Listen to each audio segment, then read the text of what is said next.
خدمت انسانیت کی روشن مثال شہید پاکستان حکیم محمد سعید کی 22ویں برسی کی مناسبت کے حوالے سے ان کی حیات و خدمات کے حوالے سے مقامی ہوٹل میں تقریب کا انعقاد کیا گیا، جس میں گورنر پنجاب چودھری محمد سرور نے خصوصی شرکت کی۔ شہر کی معروف شخصیات justice retire Nasira Javed Iqbal, justice retire Nazir Ahmad Ghazi, Bushra Rehman, Mujeeb الرحمان شامی، امجد اسلام امجد، سمر جمیل، حکیم راحت نسیم، اقبال آفاقی، ڈاکٹر محمد آصف، سلطان تنولی، ڈاکٹر محمد اسلم، پروفیسر محمد فاروق، اس کے علاوہ سماجی شخصیات نے بھی شرکت کی۔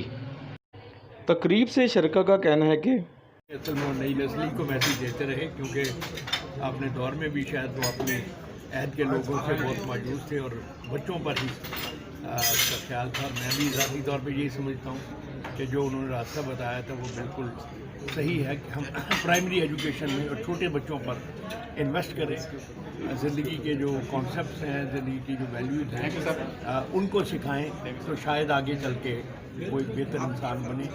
ایک نبی کریم صلی اللہ علیہ وسلم کی سیرت مبارکہ، اور نمبر 2 ہمارے لوکل ہیروز۔ ہمیں کوئی ضرورت نہیں ہے شیکسپیئر پڑھانے کی، ہمیں کوئی ضرورت نہیں اسٹیفن کبھی کو 7 ہیبٹس کو پڑھانے کی۔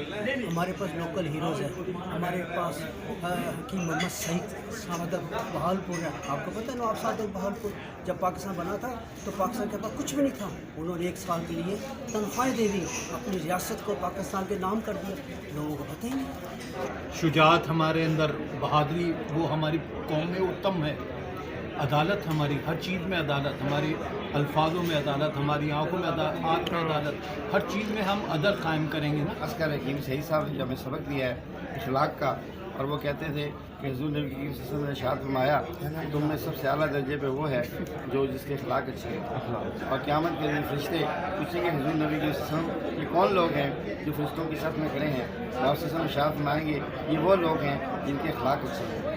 اور ایک فرشتہ کہے گا یا رسول اللہ ان کی تو نمازیں بھی پوری نہیں ہیں۔ آپ صلی اللہ علیہ وسلم ارشاد فرمائیں گے بے شک ان کی نمازیں پوری نہیں ہیں، ان کے اخلاق اچھے ہیں۔ حکیم سعید صاحب نے نوجوانوں کو اخلاق، عزت اور وقار کے ساتھ رہنے کا سبق دیا، اور وہ کہتے تھے میرے بچوں یہ پاکستان جو خطیہ خداوندی ہے اس کی باغ ڈور آگے تمہیں سنبھالنی ہے، خدا را اس کی قدر کرو، خدا را اس کی قدر کرو، یہ ملک لاکھوں جانوں کی حکیم سعید صاحب جو میری کئی ملاقاتیں ہوئی ہیں اور میں نے ان کو ایک اچھا اور سچا اور پکا پاکستانی پایا، اور آج کے رسول تھے، اور انہوں نے اس محنت اور ملک کے لیے جو کام کیا وہ بھی بے مثال ہے۔ حکیم صاحب اپنی جان میں ایک انجمن آپ یہ مثال بنایا گیا نا، حکیم صاحب نے اپنی زندگی میں جھگڑا کر دیا تھا، مجھے اس طرح کر دیا جائے گا کیونکہ مجھے جب بھی میں بات پا جاؤں تو مجھے اس جگہ پہ آپ نے دکھانا ہے، تو ان کے 2 مدراؤں کا مزار ہے، تجویز بنا کا بنا بہت بڑا کام کیا انہوں نے، اور وہ کام جو گورنمنٹ کا وہ سرکاری اداروں کو کرنا چاہیے تھا وہ کام۔ حکیم سعید جیسے لوگ صدیوں میں پیدا ہوتے ہیں، لیکن ہر صدی میں اللہ تعالیٰ کچھ ایسے لوگ ضرور پیدا کرتا ہے ہم جیسے لوگوں کو بتانے کے لیے کہ دنیا میں آنے کا مقصد کیا ہے، اور دنیا میں رہنے کا سلیقہ کیا ہے، اور دنیا سے جانے کا طریقہ کیا ہے۔ شیخ سعدی نے کہا ہے کہ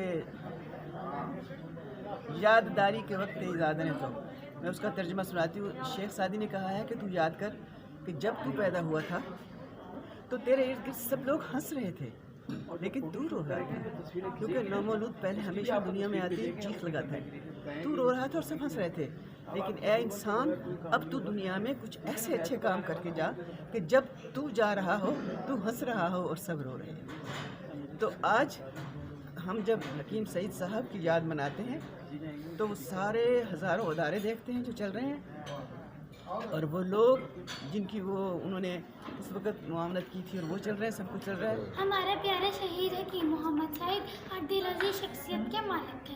ان کے اندر ایک ایسی مقناطیسی کشش تھی جو بھی ان سے ایک بار ملتا بار بار ملنے کی خواہش کرتا۔ حکیم صاحب علم کے بڑے شدائی تھے اور اپنے ملک کے نونہالوں کو علم سے آراستہ دیکھنا چاہتے تھے، اس لیے انہوں نے اپنی ساری زندگی نونہالان پاکستان کی تعلیم و تربیت کے لیے وقف کر دی۔ ہمدرد بھی وہ سب کے سبھی کا خیال تھا، ان کو بہت عزیز ہر ایک نونہال تھا۔ کہتے تھے نونہال بڑے ہونہار ہیں، یہ پھول تو ہمارے چمن کی بہار ہے۔ حکیم صاحب نونہالان پاکستان کو پاکستان کے افق پر ایک روشن سورج کی مانند دیکھنا چاہتے تھے۔ وہ ہمیشہ نونہالوں کو جھنجھوڑنے جگانے اور خواب غفلت سے بیدار کرنے کے عمل میں مصروف رہے. زمانہ انہیں بچوں کے دوست اور ہمدرد کی حیثیت سے جانتا ہے. ان کا نعرہ تھا پاکستان کے نونہالوں کو بڑا بنا دو, پاکستان بڑا بن جائے گا. کئی ذہنوں کا ایک انسان, میں سوچتی ہوں کہاں گیا, قلم کی عظمت اجڑ گئی, زبان کا زور بیاں گیا, اتر گئے منزل. شہید پاکستان کے نام سے واقعی وہ شہداء نمبر 1 ہے, اور جو روشنی انہوں نے پھیلائی ہے قوم کی تعمیر کرو اور قوم سے پیار کرو, یہی ایک مقصد زندگی بن جائے تو ملک پاکستان ترقی کی راہ پہ, ترقی کی شاہراہ پہ گامزن رہے گا. ہمدرد کی ہمدردی یہی سکھاتی ہے کہ ملک پاکستان کے لوگوں کو ہمدرد کا پیغام یہی ہے جو حکیم سید صاحب نے قوم کا نام کیا کہ قوم کی تعمیر کرو اور قوم سے پیار کرو. پرسنالٹی مجھے دنیا کی ہسٹری میں بہت کم لگے. سائنسدان, معلم, محقق, عالم اور اس کے بعد فقیر اور ایک مکمل قسم کا انسان, اعلیٰ ترین مسلمان, اور اس سے بھی جو افضل چیز یہ کہ آپ اس شہادت کے رتبے کے ساتھ جو بہت کم لوگوں کو نصیب. کیمرہ مین فرحان شیخ کے ساتھ ارشد علی, City 1 نیوز, لاہور.